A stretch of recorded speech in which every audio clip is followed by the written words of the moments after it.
Salut à tous, c'est Titus01, j'espère que vous avez la patate les filles comme les gars. Et aujourd'hui on va parler d'animé de roman. J'espère en tout cas que ça vous fera plaisir, mais avant ça n'oubliez pas surtout de liker, d'exploser cette barre de like, de lâcher un petit commentaire. Ça fait toujours plaisir, de lâcher aussi un petit partage, ça fait aussi toujours plaisir. Et si bien sûr la chaîne te plaît ou encore tu veux me suivre dans mon aventure, n'hésite surtout pas aussi à t'abonner. Si tu veux voir autre chose par rapport à des animés, c'est-à-dire du gaming ou encore pourquoi pas aussi des AMV, n'hésite surtout pas aussi à aller sur ma chaîne secondaire et de me parler aussi si tu veux sur mon Discord.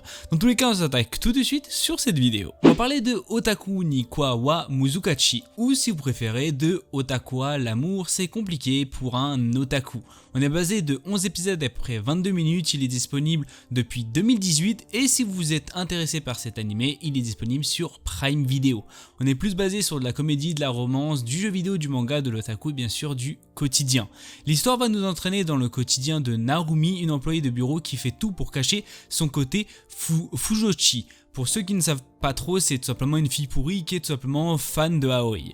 Et son ami d'enfance Hirotaka, un hardcore gamer. Ces deux personnes travaillant dans la même entreprise semblent faits l'un pour l'autre, cependant l'amour est quelque chose de très compliqué. Alors, pour ma part, graphiquement, c'est une claque, c'est-à-dire c'est vraiment incroyable, les musiques ou les openings, OST, endings sont incroyables. Le scénario est aussi oufissime parce que j'avais énormément peur qu'il se base vraiment sur cette fameuse personne qui est tout simplement fan de Aoi. Alors c'est vrai qu'à certains moments on l'apprend, mais ils vont pas du tout se focaliser sur ça et je trouve que c'est vraiment un énorme bon point. Et vous allez apprendre aussi d'autres personnages qui sont extrêmement importants et peut-être qu'il y aura tout simplement une romance dessus. Pour ma part, j'ai tout simplement adoré cet animé. Il y a des OAV qui sont aussi sortis, qui sont aussi vachement intéressants, qui sont tout simplement par rapport à une autre vision de tout simplement des personnages que vous allez rencontrer. Je dirais pas c'est des personnages secondaires, c'est des personnages qui sont quand même plutôt importants pour ces deux personnages qui sont vraiment incroyables parce que la comédie elle est vraiment époustouflante et je pense que vous allez adorer ça. Alors on va parler de Hirozuku Sekai no Ashitakara, ou si vous préférez de Hirodoku, le monde en couleur. Il est disponible sur Prime Video pour les intéressés, on est basé de 13 épisodes après 24 minutes, il est sorti en 2018. On est plus sur du drame, de la romance, du school life, du surnaturel, de la magie et du voyage temporel. On va bien sûr parler de Hitomi Tukishiro qui est tout simplement en été 2078, 17 ans et incapable de percevoir les couleurs depuis de nombreuses années. Ce qui l'a rendu apathique, elle est également venue à haïr la magie qu'elle juge responsable de ses malheurs. Alors que sa famille est renommée pour ses mages depuis plusieurs générations, bien décidée à l'aider, Kohaku, sa grand-mère maternelle, profite d'une nuit de nouvelle lune pour l'envoyer 60 ans dans le passé. Elle espère ainsi qu'Hitomi retrouvera goût à la vie. Printemps 2018, désorientée dans une ville qu'elle connaît péniblement, Hitomi tente de retrouver la boutique familiale lorsqu'elle rencontre un groupe d'adolescents fréquentant le même établissement scolaire que Kohaku.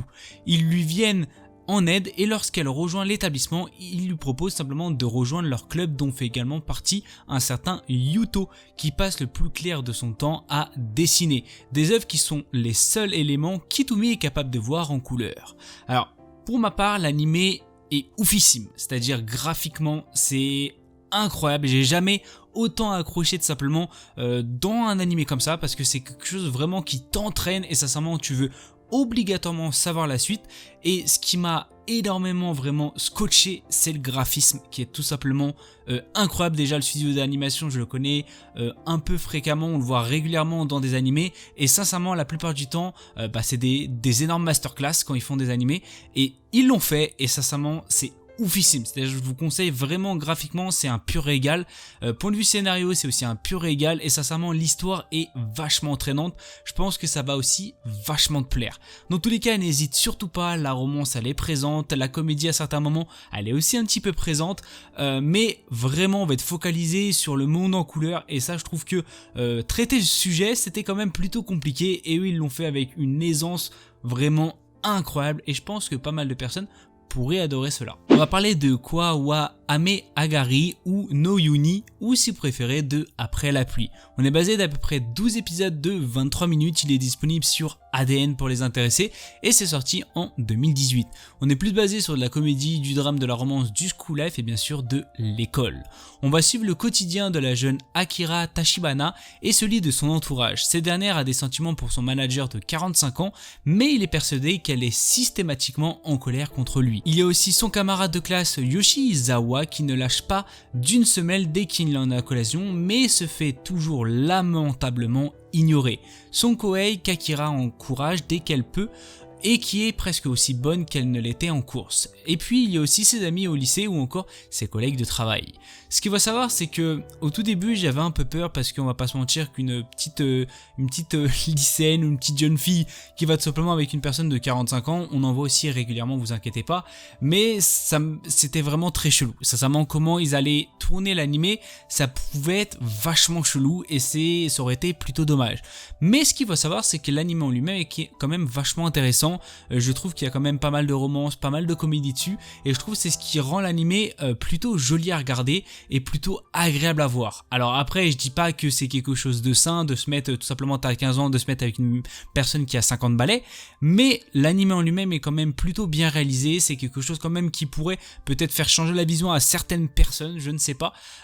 Bon après, je dis pas que je suis pour par rapport à ça, je tiens quand même à le préciser, mais l'animé sincèrement est quand même plutôt bien géré, bien scénarisé et je trouve que pas mal de personnes pourraient tout simplement l'apprécier. Dans tous les cas, je vous le conseille fortement, je pense que vous pourrez ne pas être déçus du tout. Alors malheureusement c'est la fin de cette vidéo, n'hésitez surtout pas à me dire ce que vous en pensez des 3 animés que je vous ai bien sûr proposés, ça me ferait extrêmement plaisir, n'hésite surtout pas à exploser cette barre de like, exploser cette barre de commentaires ou encore à partager et si la chaîne te plaît ou encore tu veux bien sûr la faire découvrir à d'autres personnes, n'hésite surtout pas bien sûr à t'abonner.